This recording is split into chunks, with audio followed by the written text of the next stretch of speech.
He's a former congressman turned legal counsel for the Sovereign Society. He's a speaker here at Total Wealth Symposium. Bob Bauman joins me now. Bob, pleasure to meet you. Welcome to the show. Nice to be with you. So, who better to speak politics with than with you today? I don't know. I don't think congressmen are cited as an expert on anything these days. Well, you must have an opinion. How do you see things? Well, I've registered Republican when I was 21. In those days, 21 was the voting age, 1958.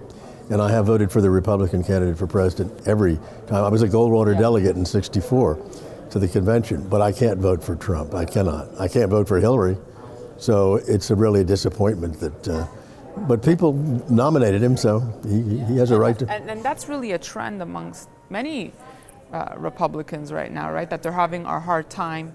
Are you finding that committing to Trump? Well, in my own family, I have 4 children. All of them are married and have children also, but my former wife and I, we've all discussed it. None of us are voting for Trump, and we're all Republicans. But what is it about him that you just can't? I think he's a fraud. I really think he do. I don't think he knows what he really believes. He hasn't articulated policies in areas that Americans ought to be concerned about, the economy, the military, the future foreign policy. The man is one big ego.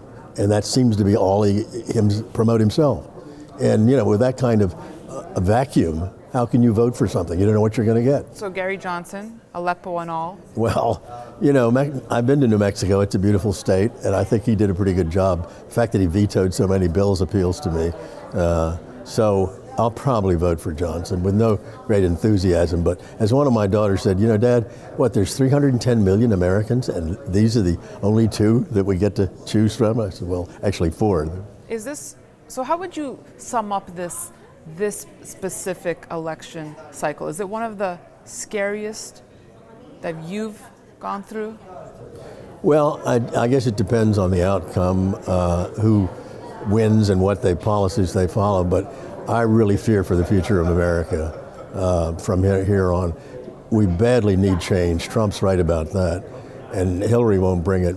And I don't see the fundamental courage to make those changes, to cut the spending, to reduce the government role in people's lives. I don't see a concern about the loss of our freedom and our liberty and our privacy. Nobody's even talking about it, talking about whether the president was born in America, for God's sake. And you're also the editor of an investment newsletter, and we're at an investment conference on how to protect wealth. What are you sensing from people? What's the sentiment you're getting from? Well, the Sovereign Society was formed almost 20 years ago by a group of people who felt that America was suppressing their rights in investing and banking and intruding in their privacy, financial privacy. So our group has always advocated offshore activities of all kinds, trusts, bank accounts, investment accounts, annuities, insurance. So we were, I think, ahead of the curve, and I think after this election there may be even a greater need for offshore activity, financial activity by Americans. Well, we'll see what's in store, Bob Bauman. Thank you so much for stopping by. It was a pleasure meeting you. Nice to meet you. My pleasure, too. Thanks for watching our coverage. We'll have more for you on Kitco.com, so be sure to stay tuned.